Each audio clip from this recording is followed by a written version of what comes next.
indah yang baik ini. Oleh karena itu kami tahu bahwa firman-Mu adalah kekuatan bagi kami. Hati kami siap untuk ditaburi dengan firman-Mu. Mari berkata-katalah Tuhan, karena kami siap mendengarkannya. Dalam nama Tuhan Yesus kami berdoa. Haleluya. Amin. Puji Tuhan. Shalom Bapak Ibu. Shalom. Saya percaya tentu selalu kabar sukacita, kabar baik tentu yang kita alami. Amin. Amin. Selalu yang terbaiklah yang Tuhan sediakan. Bapak Ibu, saudara-saudaraku yang dikasihi oleh Tuhan, bahwa kita bersyukur, kita berterima kasih bahwa kita telah dipilih, telah ditentukan sebagai umat pilihannya, imamat radhani kepunyaannya, yang tentu bukan karena kekuatan, bukan karena kebaikan kita, tetapi hanya karena kemurahan Tuhan saja. Oleh karena itu kita bersyukur, kita berterima kasih. Amin. Amin. Dan sebagaimana sebagai orang percaya kita telah memiliki standar yang sama, ya. Sebagai orang percaya kita telah memiliki standar yang sama, yaitu bahwa roh kita sudah sama-sama, ya. Roh kita sudah sama, ya. Dan itulah yang membedakan orang-orang percaya dengan orang-orang dunia ini. Jadi harus kita terus sadari hal itu, bahwa di dalam roh itulah yang membedakan kita dengan orang dunia ini. Jadi kalau dikatakan sepertiga dari kita secara keseluruhan sudah berbeda dengan dunia ini. Jadi boleh kalau saudara memandang kiri kanan, katakan aku sama dengan saudara. Amen. Amen. Amin. Aku sama dengan saudara. Yaitu roh kita sama, ya, roh kita sama. Tapi ada yang berbeda, nanti saya akan terangkan kepada kita. Ada hal yang berbeda yang masih di dalam pergumulan, di dalam perjuangan, di dalam pertumbuhannya. Tapi sebagai orang percaya bahwa sepertiga dari keseluruhan kita sudah sama, yaitu roh kita. Karena oleh karena itu coba kita lihatlah di dalam Ibrani pasal 10, ya. Ibrani pasal 10, kita mulai baca ayat 10. Nanti kita akan baca beberapa ayat yang berkaitan dengan hal ini. Dan nanti akan saya lanjutkan di bidang apa yang masih ada perbedaan itu. Yang terus ada pertumbuhan, ada perkembangan, ada grafik, gitu ya. Jadi dalam orang percaya ada grafik juga, tetapi dalam hal apa grafik itu harus kita tahu, ya, harus kita tahu. Jangan semuanya kita samaratakan ada grafiknya, gitu ya. Sudah, kita baca 2-3 ya. Di dalam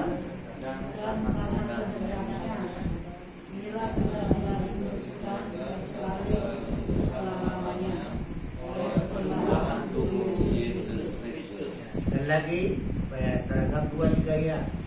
Dan karena kehendaknya inilah kita telah dikuduskan satu kali untuk selama-lamanya oleh persembahan tubuh Yesus Kristus, ya.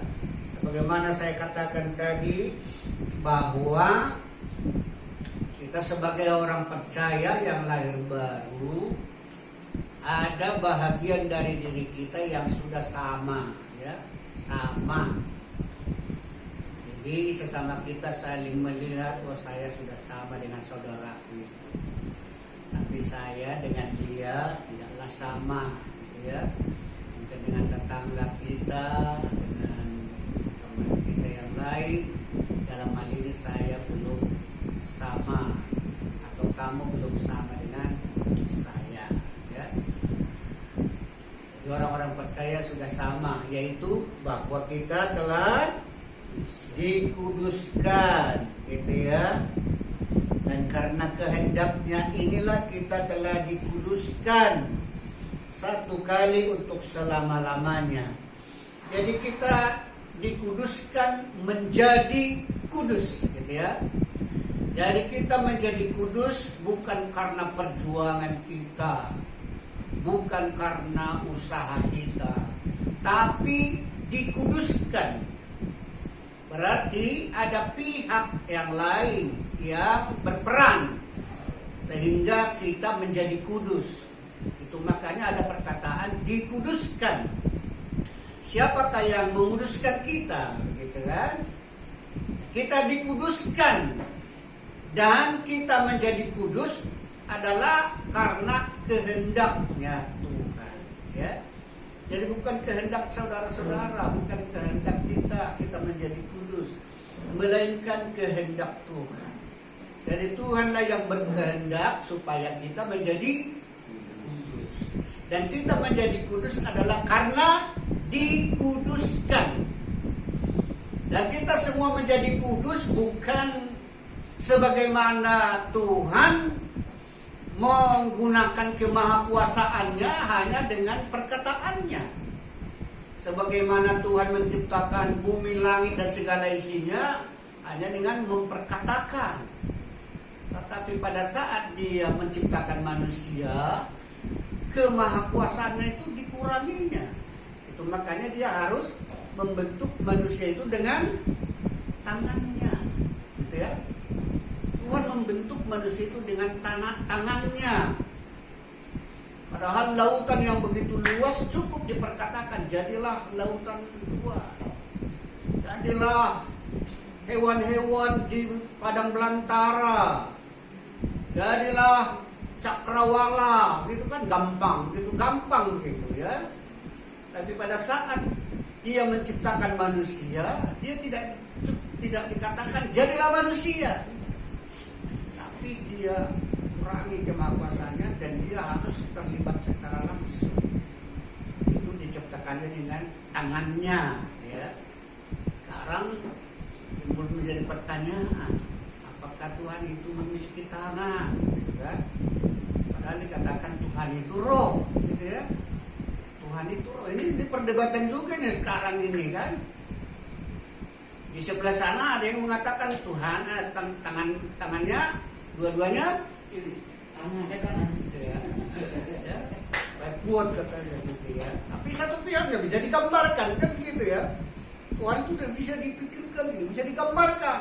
Padahal satu pihak dikatakan Tuhan Allah itu memiliki tangan dua dan dua-duanya gitu ya. Nah, sekarang bagaimanakah Allah yang adalah roh punya tangan? Karena dikatakan Allah itu menjadikan manusia itu membentuknya dengan tangannya. Lalu Tuhan juga ada perkataan bahwa Allah melihat, kan? Bagaikan biji mata, kan gitu kan? Ada biji mata. Ini harus perlu kita pahami jelas ya. Saya ada jadi timbul satu pemikiran dengan banyaknya perdebatan itu. Allah itu roh, gitu ya. Allah itu roh. Sesuatu Allah itu yang roh, tapi dikatakan manusia itu dibentuk serupa, manusia itu serupa dan segambar. Jadi berarti rupa dan gambar Allah itu, ya berarti itulah prototip kita. Kita serupa dan segambar. Padahal Allah itu roh. Tapi kita ini dijadikannya serupa dan segambar dengan Dia. Jadi menjadi bingung kadang-kadang orang gitu kan. Tapi saya bikin satu ilustrasi yang tentu bagaimanapun tidak bisa sempurna mewakilinya, gitu kan? Dengan adanya proyektor kita ini, ya. Misalnya di proyektor ini ada gambar seorang, ya, gambar seorang berdiri lengkap dia kepala, mata sampai ke kaki. Taruhlah ukuran manusia biasa. Bisa diperkecil? Bisa diperkecil di style? Makanya tetap masih bentuk orang. Kecil. Bisa diperbesar? Bisa. Lalu terus diperkecil. Dia bisa tetap masih bentuk orang. Tapi semakin kecil. Bisa diteruskan? Bisa diteruskan semakin kecil? Akhirnya bisa menjadi berupa titik. Coba perhatikan, berupa titik dia bisa. Apakah itu gambar orang? Dia adalah gambar orang tetapi yang sudah diperkecil satu titik. Bisa diperkecil? Akhirnya hilang. Coba. Saya dengan mendengar perdebatan seperti itu langsung ada dalam pemikiran saya. Ada dalam pemikiran saya. Bagaimana Allah yang adalah roh itu. Tapi manusia diciptakannya serupa dan segambar dengan dia. Padahal Allah itu tidak terukur besarnya. Bahkan dikatakan bumi ini tidak cukup sebagai tumpuan kakinya. Begitu. Oke, kalau tadi gambar orang itu diperkecil, sekarang kembali gambar normal. Bisa diperbesar? Bisa? Masih bentuk orang. Mungkin layarnya sudah hampir penuh. Bisa diperbesar?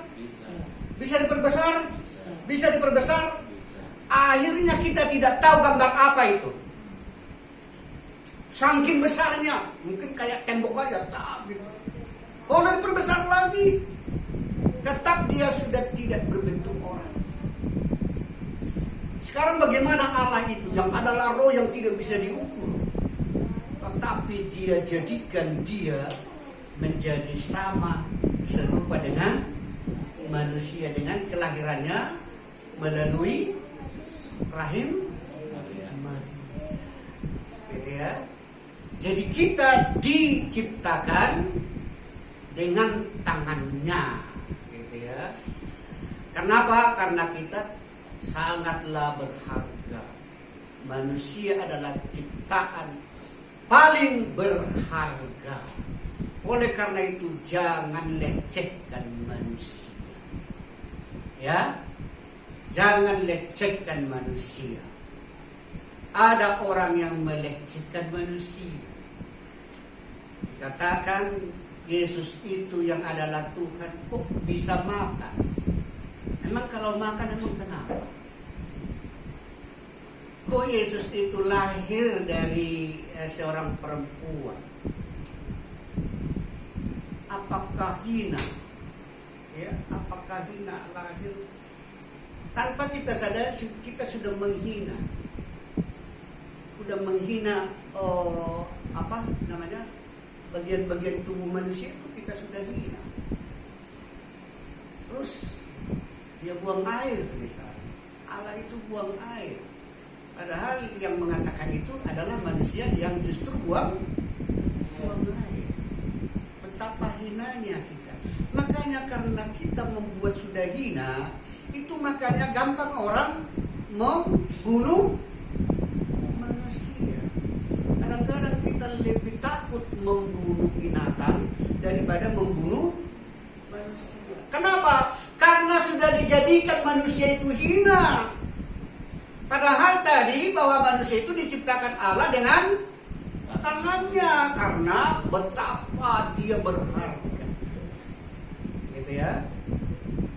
Karena manusia itu berharga sehingga dia akan terjun secara langsung membentuk gitu ya. Mungkin diukir karena manusia itu berharga di mata Tuhan. Ya. Jadi oleh karena itu saudara pengasih Tuhan, jangan pernah kita menghina manusia. Lalu ada juga orang yang mewakili manusia itu ada dengan bulatan putih. Pernah perhatikan? Misalnya film gitu ya. Kalau di kita ya Abraham dia tetap manusia, biasanya berjenggot ya. Abraham berjenggot. Tapi di luar sana ada badannya, kata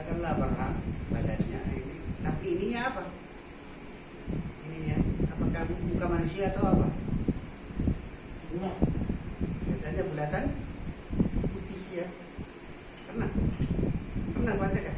Lautan putih. Umumnya nabi-nabi karena dianggap nabi itu tidak bisa apa gitu. Akhirnya kepalanya hanya berupa bulatan putih.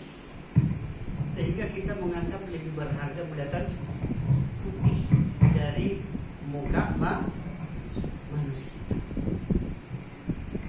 Ya. Kita menganggap kalau dibikin muka manusia di dalam film atau cerita itu, maka kita dianggap menghina, ya, menghina. Masa dipersamakan dengan muka manusia, ya.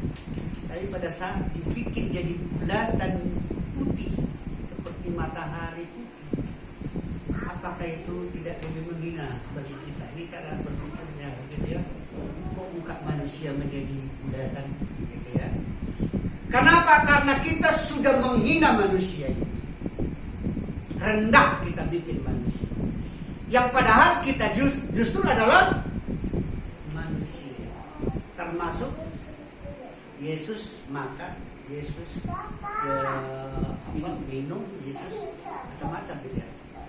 Dan Yesus melakukan semua apa yang dilakukan oleh manusia. Hanya tidak berdosa. Itu membedakannya, ya. Hanya tidak berdosa. Dan sementara manusia tidak ada yang tidak berdosa. Ya. Jadi saudara-saudara dan kita semua adalah telah dikuduskan oleh kehendaknya, dikuduskan dan menjadi kudus, ya. Kita sudah menjadi kudus. Tapi kita menjadi kudus tidak serta-merta kemahakuasaannya menjadikan kita kudus, melainkan apa? Di ayat 10 tadi itu apa? Oleh persembahan tubuh Kristus. Jadi kita semua dikuduskan menjadi kudus oleh karena persembahan tubuh yang dipersembahkan. Tubuhnya yang tergantung di kayu salib, darahnya yang tercurah, dikorbankan untuk menjadikan saudara dan kita semua menjadi kudus. Ya. Jadi kita semua yang ada di sini adalah orang-orang yang sudah dikuduskan menjadi kudus, ya. Boleh pertegas dulu, kita semua adalah orang kudus. Aku orang kudus, saudara orang kudus, kita semua orang kudus. Begitu ya? Ya, coba kita lihat di ayat yang ke-11.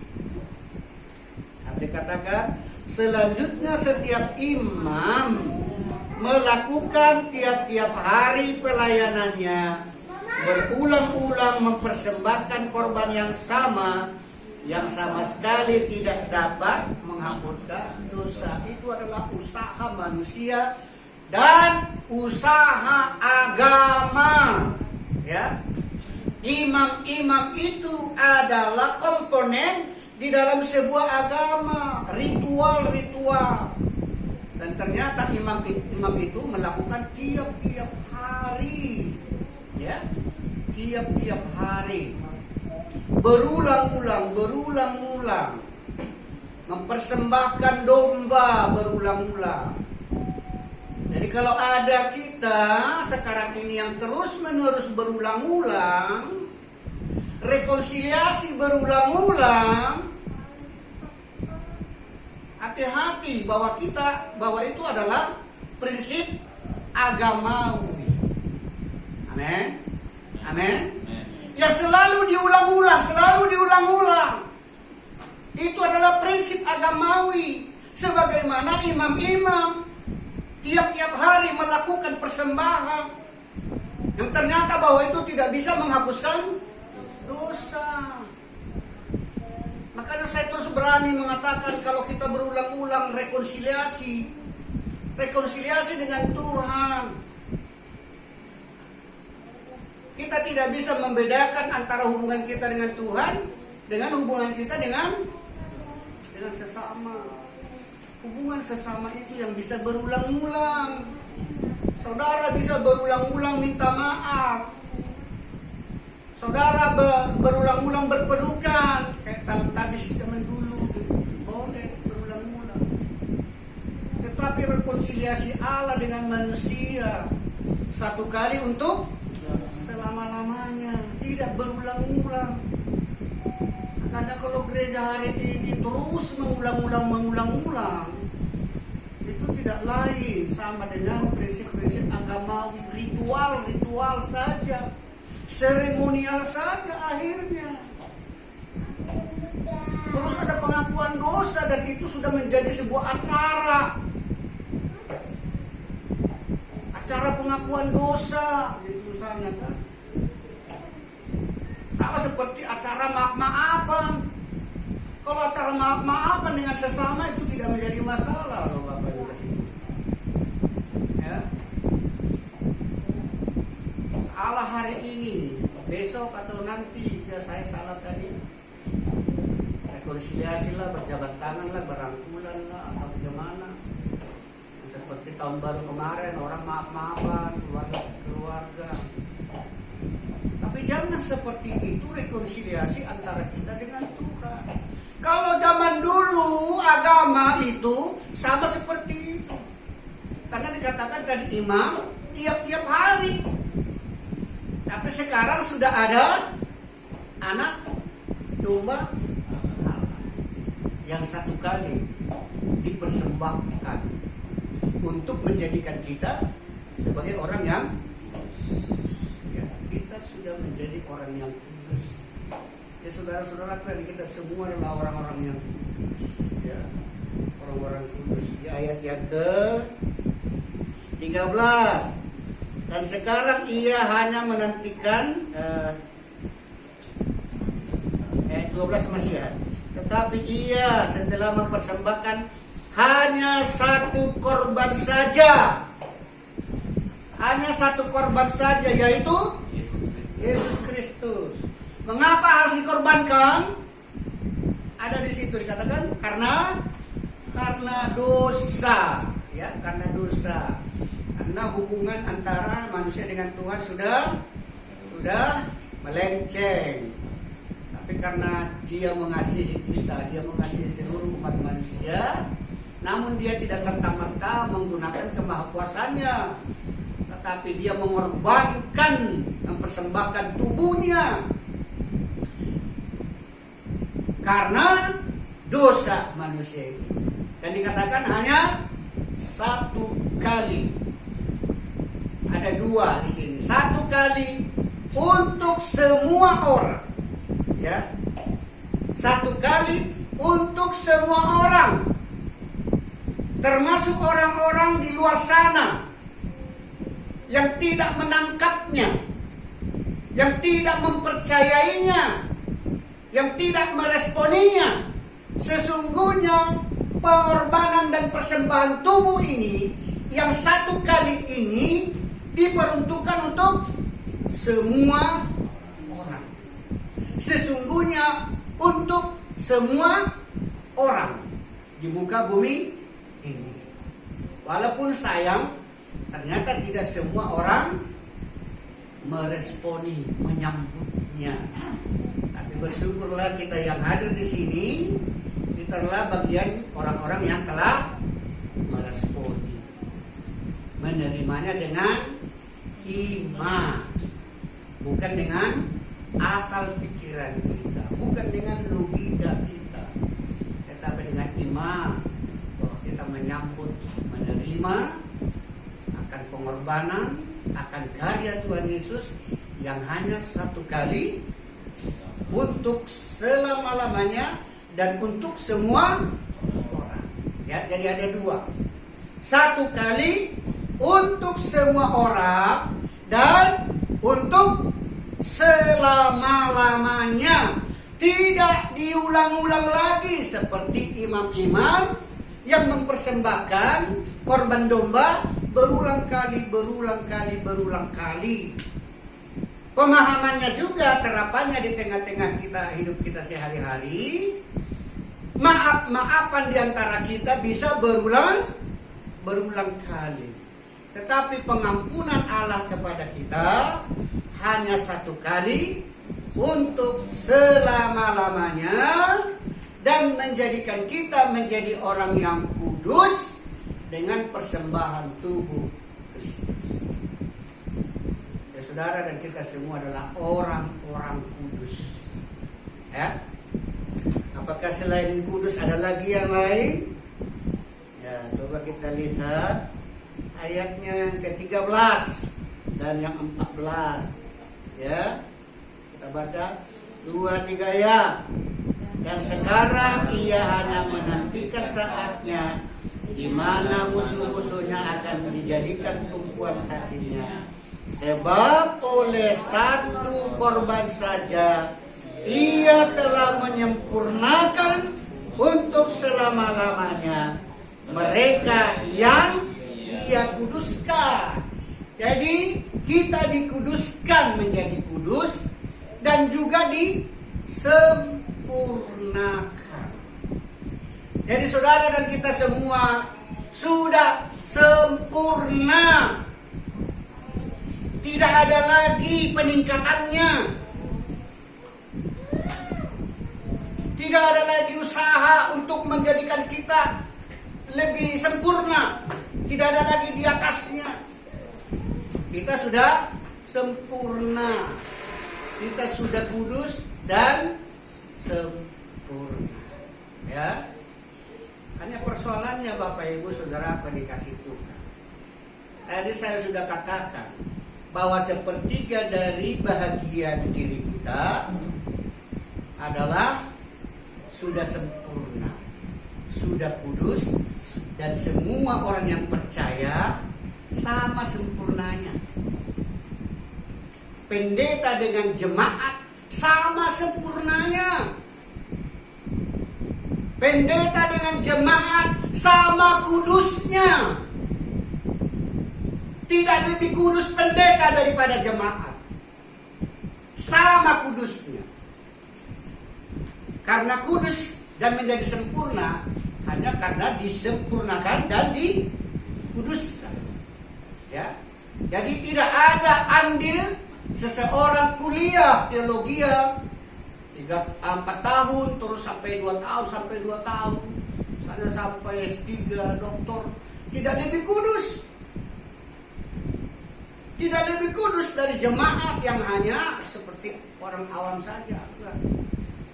Nah, seorang pendeta dan bahkan misalnya ketua sinode tidak pernah lebih sempurna dalam hal sepertiga dari diri kita sesungguhnya. Yaitu apa? Roh kita. Roh kita sama.